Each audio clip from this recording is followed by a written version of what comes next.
You know what I really love about Koenigsegg, yeah, in addition to their cars, of course, and their in-house philosophy of making everything themselves, is that every time a every time a hypercar company makes some kind of a new record, Christian von Koenigsegg gathers his team, they have a briefing, and they say, you know what we need to do?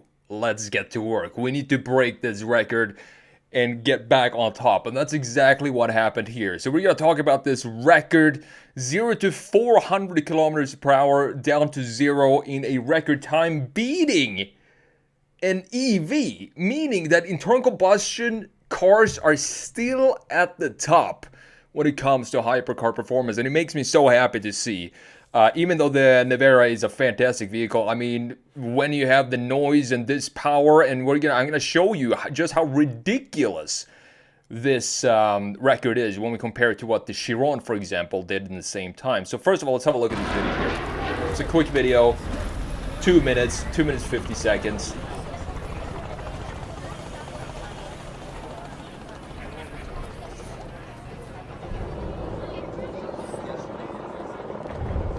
We're back again, same There's some location, beef going on same there. You car. can see the control we have today over the engine and the transmission equals the control electric cars have over their electrical motors.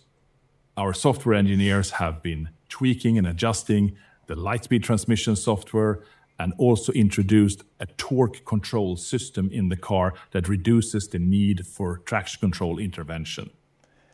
Now, the thing about this is they're doing everything in-house. A small, company from Sweden doing all these, super engineering pieces that we haven't seen that are completely new, innovative designs. And I'm always blown away by just how much Koenigsegg has accomplished when it comes to design, but also more so when it comes to engineering. We are now competing straight against electrical motor torque control with a combustion engine. That's insane. And how do we know we're good at it? Well, we managed to beat absolutely everyone in the genre of 0 to 400 to 0 in a straight line. That's with right. Only two-wheel drive and no electrification. That is the proof. And that is absolutely unbelievable. We call this new software tune-up Absolute Overdrive. Love it.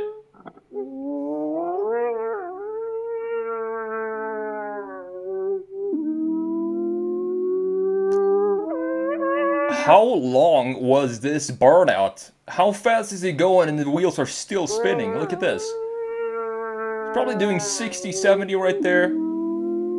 Still doing a burnout. It's just crazy. So here we have the actual attempt on this record.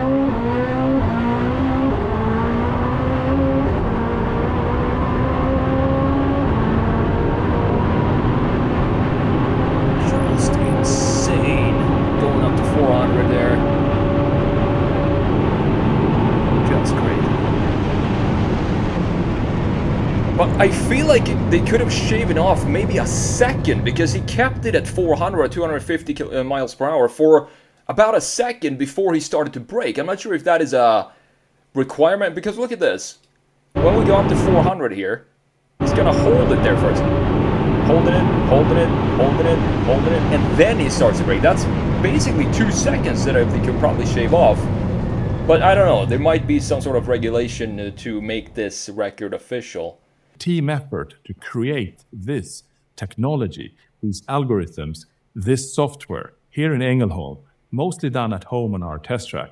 It's just a testament to what an incredible team we have and what incredible talent we cater within Koenigsegg's four walls.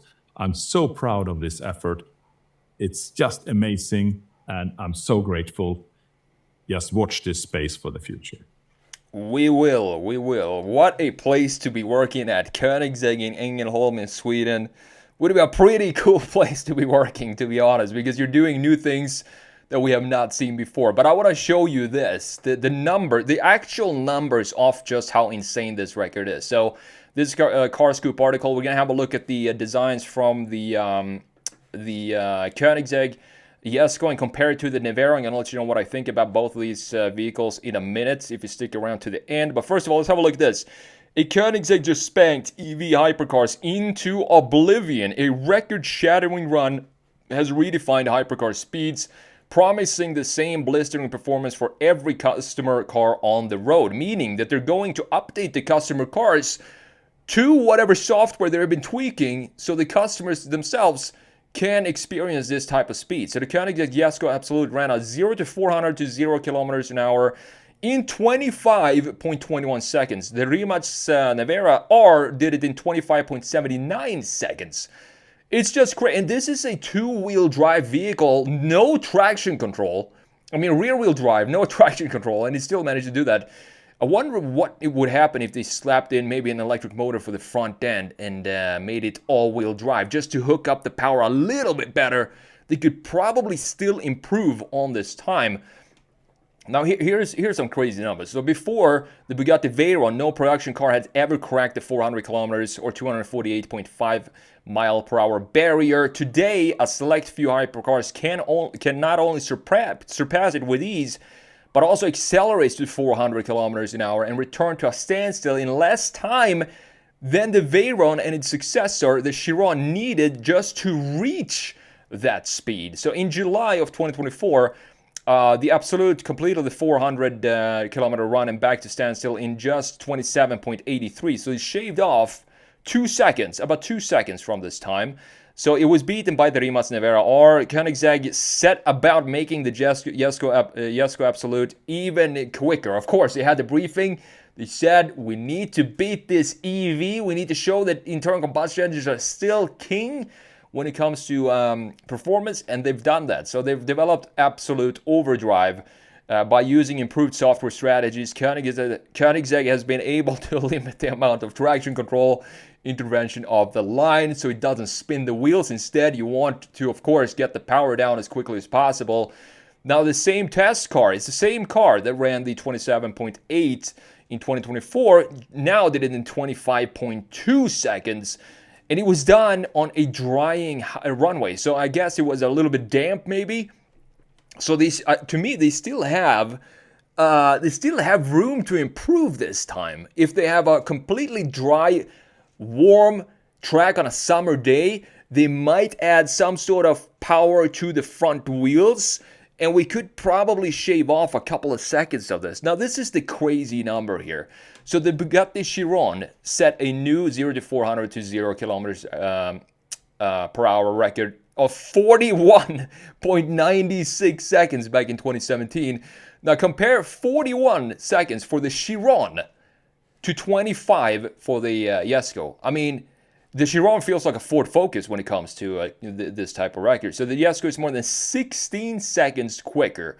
Koenigsegg says that the refinement made will be rolled out to customers, as we talked about, so they can experience this on their own. Now, looking at these photos here, beautiful, beautiful car. This is designed to be just flow through the air as sufficient as possible. Love these Absolute wings.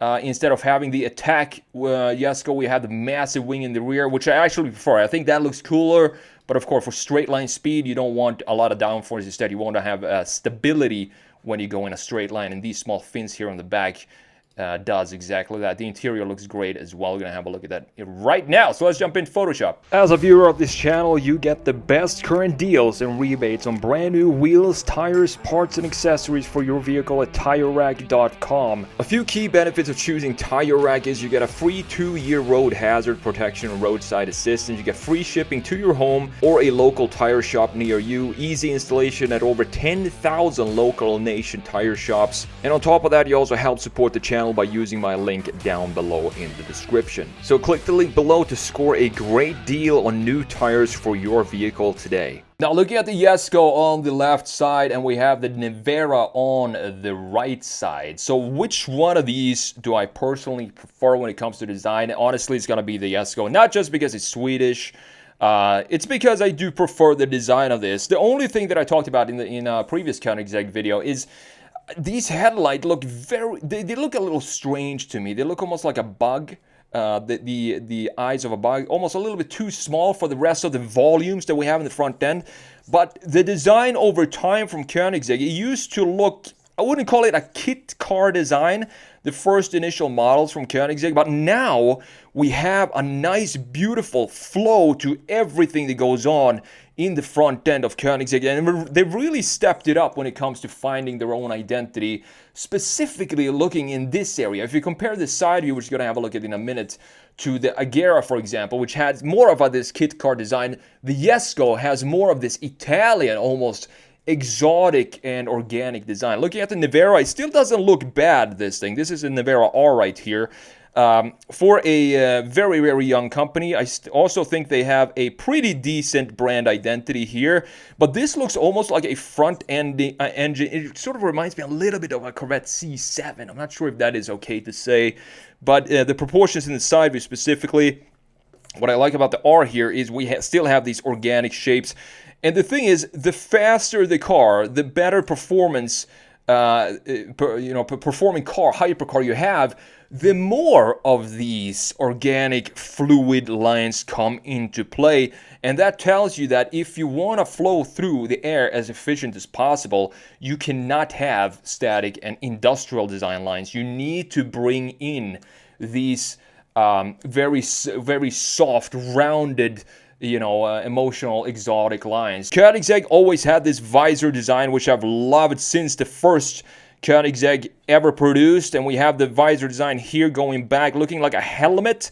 Love to see it like a smushed helmet like this, but this is the area I want to bring your attention to. If you look at this area, and you compare this to the Agera, for example, this has much more dynamic flow to it. It just looks beautiful. You can see how it wraps in here in a beautiful way, and we also have a nice curvature for this piece, the intake itself, and we have some, it's just these small details. You have a bit of a not a shelf, but a bit of a fold in this line right here, looking beautiful, and we have more intakes here, or outlets for air to flow out through the wheel well. Probably you have carbon fiber wheels, and of course these wings coming with the Absolute to bring stability at high speeds. And in addition to that, we also have a nice shoulder line here in an exotic like this, looking beautiful, that wraps into the wheel in the back, looking very nice. Now looking at the Nevera, also has some beautiful nice lines to it. This does not look like a product design to me. Love this line, because these are the lines of what makes the side view of a Rimac identifiable.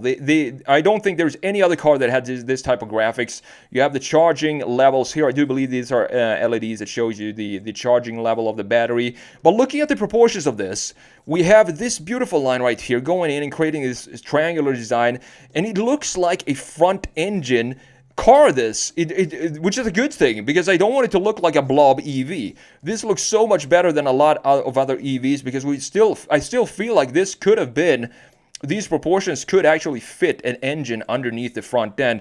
The wheel design looks cool as well. I do prefer the Koenigsegg simple style wheels, 5-spoke design, with the carbon fiber in the front, looking great. We have some air outflow right here, and also of course this massive side blade, which probably air flows through in the back to create some more stability at high speeds. Looking at the rear end, the Jesko Absolute looking like a proper hypercar in the rear. Look at this chamfer going on right here. I don't think I've seen a bigger chamfer than this. Massive diffuser as well right here. Looking fantastic. We have Absolute here, Jesko, and we have these beautiful fenders going over the rear axle from the shoulder line. Look how it dips. It looks Italian to me, and it's so weird still to see designs like this coming out of my home country of Sweden. I'm still not used to seeing this, because we had Volvos, we had Saabs, we have boring, reliable, safe cars, and then Koenigsegg comes out with something crazy like this. I absolutely love it. The taillight looks great as well. Looks like eyeballs inside of this. Looking very, very nice. Now look at the Rimac right here. Again, very fluid design. Look at these lines right here, for example. This is what I want to see in modern car design. This reminds me of the F12. These things that go down here, very much like the F12, even though in the F12 we went a little further in like this. And we have the nice, beautiful taillights right here with a massive wing for the R. And we have massive diffusers here in the back as well. The only thing missing, are exhaust pipes. I want to see quad exhaust pipes and make the slap a V8 in there or something like that. Now look at the interiors. Koenigsegg does not only re-engineer the pieces that are underneath the vehicles, they also work a lot with the interiors. So I do believe, if I'm not mistaken, that might have been a concept, but I do think they put it into production, that this screen actually follows the way the steering wheel goes. You have carbon fiber up here, carbon fiber, and they also have this, of course, the manual shift in the CC850, the new one. Don't think you have it in the Jesko, but a new type of transmission that you can actually shift as a manual. And this interior looks very, very clean. Love the dash here, the rounded feel of the dash, and the carbon fiber all around here. As you can see, looking beautiful. Steering wheel, one of the best looking steering wheels in the business right now. It's just stunning. You have the indicators right here, similar to what you have on the Ferrari 458.